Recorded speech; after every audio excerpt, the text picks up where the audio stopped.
myiza. Abenshi baradusuye, baragemuye, baraharaye. Namubwira ahubwo abataradusuye mu rugo bamenye hano. Aho twaganira kuko ntabwo yahise ajya muri koma, twamaze mu bitaro ibyumweru bitatu. Mu byumweru bitatu navuga ngo ibyumweru bibiri twaraganiraga. Iyo yabaga nta bubabare afite twaraganiraga, amubwira uriya muntu nabonye ni nde, nansobanurira uriya dupfana iki, uriya dupfana iki. Ntabwo ahubwo ngo kinajyaga mwiga ngo iyi ni periyode yo kumenya famiye yawe, kuko abenshi baratuye kwa muganga. Tubaho ubwo buzima tuzi ko turi abantu bazataha ejo.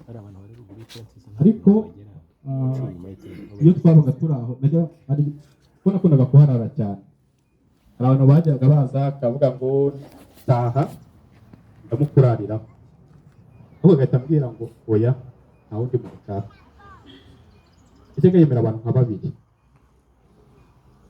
akavuga ngo urara, twaba turi nka nimugoroba twaganira, wamubaza ibyifuzo bye akavuga ngo rega njya numva ibyifuzo nari mfite numva byarakemutse. Ntabwo se gute, ntabwo ngo nifuzaga kuba umubyeyi ngaheka mfite umwana. Ariko mu kindi navuga ngo apfuye atagezeho, ubwo Clemence yabivuze, ntabwo Kamariza yifuzaga gutunga umwana umwe. None twabyaye umwana byari bisanzwe, abana bavuga batandukanye, kakajya karira cyane. Yambwira ngo mfite amatsiko yo kuzabyara umwana w'umukobwa utuje, nanjye nkajya ndera nkasekana n'umwana. Ariko nabyo umunsi twagiye mu bitaro nagiye mfite impungenge, umunsi batubwira ko turi buraremo, nkajya mvuga ngo umwana yari asigaranye na mama na Clemence, aho kubera ukuntu nari ko mwishyura akunda kuririra, avuga ngo bari mu kutuzanira ku bitaro. Ariko umunsi twinjiye mu bitaro uwo munsi wa nyuma umwana yarize,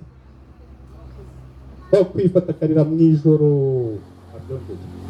Uwo mwana nyine yarira bisanzwe, murabizi umwana afite icyo akeneye ararira, iyo agiye gusinzira ararira, nibyo bisanzwe. Ariko mbere yajyaga arira cyane, rimwe twajyaga turara twicaye babana muhindurane, umwe akagira igihe cye cyo kumuterura n'undi akagira igihe cye kugira ngo aruhuke.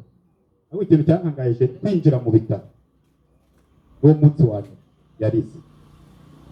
Bajyaga babitubwira ko ndabyibuka murwaje namumazeho iminsi ine, ntaragera hano namaze iminsi ine ku bitaro, ndaraye ijoro n'amanywa. Nanjye ntabwo nemeraga ko umwana yacecetse, ariko umunsi twararanye hano rimwe natashye mu ijoro natunguwe no kumva ntamwumvisha arira. Arira bisanzwe, ndatanga nsubiye ku bitaro, arambaza ngo wasanze Jete ni koko ntabwo akirira nka mbere? Nawe ati ndakubwiza ukuri twararanye ntabwo nigeze numva amarira ye. Ahita ambwira ngo nkumbuye kuzava hano nkajya nkina na Jete watagifite ya marira. Atangira no kumbwira, abantu benshi bari baradusuye, ariko twajya kumuheka tugiye kubasura, agahita ambwira ngo kujyana uyu mwana afite impungenge ngo kugeza umwana mu rugo rw'abantu ugatangira kurira, usanga mutabasuye ahubwo mwaje kubabangamira. Ahita ambwira, akora liste, arambwira ngo aba bantu tuzabasura, wongeyeho n'aba baje kudusura ku bitaro. Arambwira ngo ikintu cya mbere tuzakora nimba hano, kuko yari afite icyizere cyo gusohoka mu bitaro. Arambwira ngo tuzajya mu rusengero gushima Imana, nituvayo ikintu tuzajya dukora ni ugusura abantu, ukumbuye guheka umwana tukajya tugenda tujya gusura abantu. Arambwira rwose tuzabikora, ariko nyine Imana irigenga, twari dufite imigambi, tuzi ko ari umuntu uri bukire tugataha. Abo twabanye kwa muganga nta na rimwe nigeze ncika intege. Niyo habagaho igihe cyo gucika intege, naravuga ati umuntu ni muzima kandi nzi ko tuzataha, kandi nicyo byiringiro nari mfite.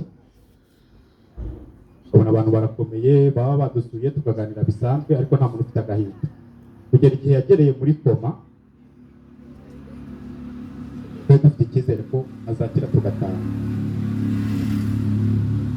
Ariko mu gihe abantu benshi baradusuraga bagasenga no mu gihe umubiri we yari muri koma ariko amaboko yarakoraga. Hari igihe wajyaga ujya kubona ukabona azamuye ukuboko ashaka nk'umuntu wagufata ukumva aragukomeje, umutwe ntukora, iki gice kimeze gutya. Haba ari nk'umuntu yasenga, ndabyibuka hari umumama hano yarasenze bita Hortense, ngiye kubona mbona azamuye ikiganza muri guha Imana icyubahiro. Ibyo byose ni icyizere, nubwo nta magambo yavugiye aho yo gusezera, ni icyizere cy'aho yagiye. Twe twagira agahinda ko kubura umuntu ubyuye umubiri, ariko Kamariza yari umwizera. Nta na rimwe ku cyumweru kugira ngo azafate indi gahunda yo gusurana cyangwa gusurwa, nta na rimwe yajyaga abitekereza azi ko ari umunsi wo gusenga. Yajyaga ambwira ngo iwacu kugira uzafate gahunda ku wa gatandatu, ku wa gatandatu ni umunsi w'isabato, umudive, izindi gahunda zose yarambwira ngo uzabigerageze ukora ikintu ku wa gatandatu, nta mwene wacu uzabona, bose baba bagiye mu rusengero. Akambwira ngo ngiye ku cyumweru napangaho indi gahunda sinjye gusenga. Urumva uko bamutoje kubaha isabato, ntiyasengaga ku wa gatandatu, ariko ku cyumweru kugira uzamubone yasinze ibyakundaga. Uwo yari umuco yari afite. Ndi hano, ibyo umuntu yamuvugaho ni byinshi, ariko ndashimira Imana yabanye natwe kugera ku munsi we wa nyuma. Ndashimira abantu babanye natwe, sindi ubutunga urutoki runaka na runaka, ariko mwese ndabashimiye. Hari n'abatabonetse hano, benshi bamuhamagaye barambwira ngo ntabwo uyu munsi tuboneka kubera ukuri. Imana ibahe umugisha. N'umwenda navuga ngo mudusizemo, Imana izadushoboza, natwe muzadukenera tuzajya tuhabwa. Kamariza nubwo yagiye asize umwana, yajyaga ambwira ngo abyara, hari abantu twari kumwe kwa muganga, bakunda abantu bavuga ngo uyu mwana asa nande, bakajya bavuga ngo asa nawe, ariko asa n'uyu mukuru we cyane Clemence, bavugana utuntu tw'uturegere. Bajya kuvuga ngo ninde musa, bakajya nyine kwa kundi bashaka kubwira ngo nawe hari ahantu musa, mwimumuriza nabibonye wowe basa neza. Nawe turaza nkamubwira ni ibisanzwe nk'umubyeyi yabyara umwana akagira isura yiganzaho. Twaba twicaye ku meza yakitegereza umwana yakora akantu, agahita ambwira ngo muri uyu mwana ngo nta kintu na kimwe nagusigiyemo. Neza nanjye umwana nuko atari hano ushobora kuba sinzi na nzi ko turi buvugane duhagaze hano. Ni isura neza iwe. Utwo turegeya yambwira tutunutwa famiye. Bambwiye ko ushobora no kutuzirika tukagenda tuvaho. Yambwira toya, iyi ni sinya famiye yacu, uyu mwana agomba kuzayikura. Navuga ngo Kamariza yagiye ubyuye umubiri, ariko Kamariza yisize.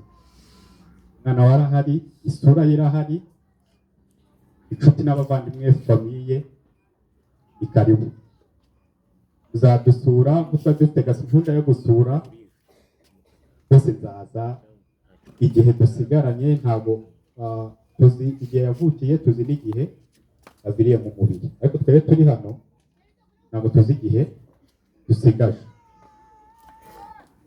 Mu gihe dusigaje abasezeranya rwose, nzi ko yifuzaga gusurana, yifuzaga ko umwana azamenya famiye, inshuti, abavandimwe. Ibyo byose nzabikora, kandi nanjye mu gihe ntaraza ni karibu hano iwacu.